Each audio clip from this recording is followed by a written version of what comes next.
Okay, good day mga katropa. So, ayan, meron tayong parcel dito. Bali, piston nito guys, pinadala sa atin ng client natin. Ay, ipapamodified niya. Ang double bell BSR10 yung piston na ito, no? So, ipapamodify sa atin para maging cap type, tapos ipaparebor na rin. So, package naman yan pagka magpapamodify kayo sa akin ng piston. Gagawin natin siyang cap type, tapos ire-rebor na natin, no? So, para kasya yung M165 na maple leaf. Okay. So, buksan muna natin to guys, ha. Okay. So, ito guys, oh. Kita nyo naman, oh, bagong-bago pa yung piston niya, oh. Ayan. So, wala pa siyang damage dito. Halatang hindi pa siya naikakasa. Ayan, oh. Kinis po, oh. So, yun. Yung o-ring nito, syempre, babalik natin yan.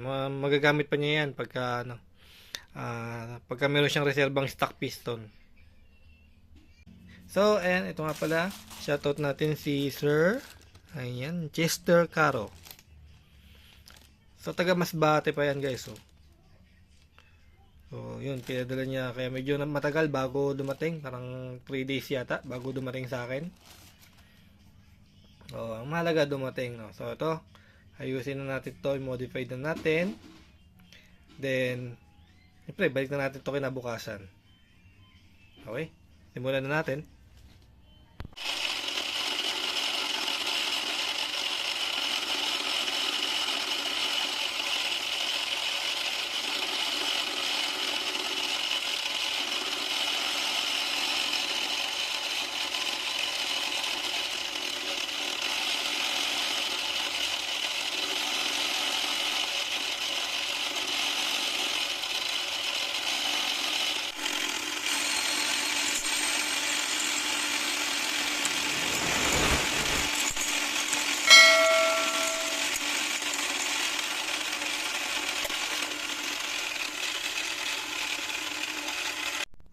Okay, so ito guys, oh, na-modified na natin. So, naikabit na rin natin yung ating cap. Ayan, yung ating urethane cap. Ayan, tapos, ayan, malinis na yung loob, oh. So, wala na yung hump kanina, yung parang divider niya. So, diretso na yan na 12mm. So, ibig sabihin, pasok na yung M165 na may pulip dyan. Sa mga malalayo na, ayan, ayaw yung kasi ito ang ating client, bumili pa siya ng extra piston, then yun yung pinadala sa atin. Kasi nga ayaw niyang mawalan ng piston yung BSR-10 niya, so para kahit pa paano may nagagamit siya sa bahay. So, ayan, yung extra niya, ito yung pinadala niya sa atin, then pinamodified. Okay?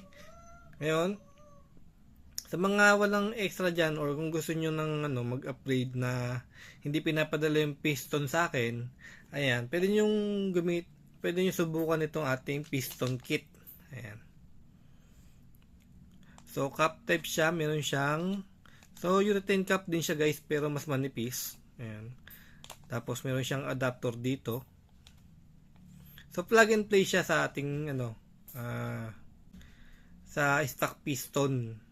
So, ayan, kung gusto nyo, kung hindi nyo pa napapanood yung video natin doon sa ating piston kit, ayan. So, check nyo na doon sa ating channel. Meron din tayong spring. So, iba kasi kaya gusto talaga ipamodify sa atin kasi nga, nire-rebore natin yung likod.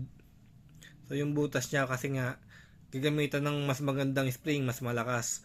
So, meron din tayong spring na mas malakas din, no? Pero hindi siya kasing lakas ng maple leaf na M165, ba? So, custom made spring lang to. So, tested ko na rin to guys. Ito kasi yung ginagamit ko sa unit ko. Tapos, sa lakas niya siguro, masasabi ko mga siya, M150. So, ganun yung category niya. So, kasi pagka ginamit nyo siya guys, so, ang magiging FPS ng unit nyo is 580 to 600 FPS. So, yun lang. Yun lang muna yung sinisigurado ko guys, kasi nga yung kung masa naman kayo sobrang taas dito sa ating spring. So, hindi naman siya kasing lakas ng M165. Pero yun, 580 to 600 FPS. So, meron nang bumili sa akin, napaabot nga niya ng 610 FPS unit, no? So, yun, kung halimbawa gusto nyo guys, then, so may available tayo yung spring. So, plug and play siya. So, pwede naman kahit spring lang yung palitan kung gusto nyo talagang tumaas yung FPS. So, plug and play ito sa stock piston ha. Kahit hindi nyo na iparebore. Ayan. So, ito yung ating piston kit. Ayan. So, pang stock piston din yan. So, yung mga ganitong parts natin guys, pang double bell BSR10 lang to ha. So, yun lang guys, sa mga hindi pa nakaka-subscribe sa ating channel, ayan, pakiclick na lang yung ating subscribe button, pati na rin yung ating notification bell. Para nang sa ganun maging updated ka sa aking mga bagong videos. So, yun lang guys, salamat sa panonood.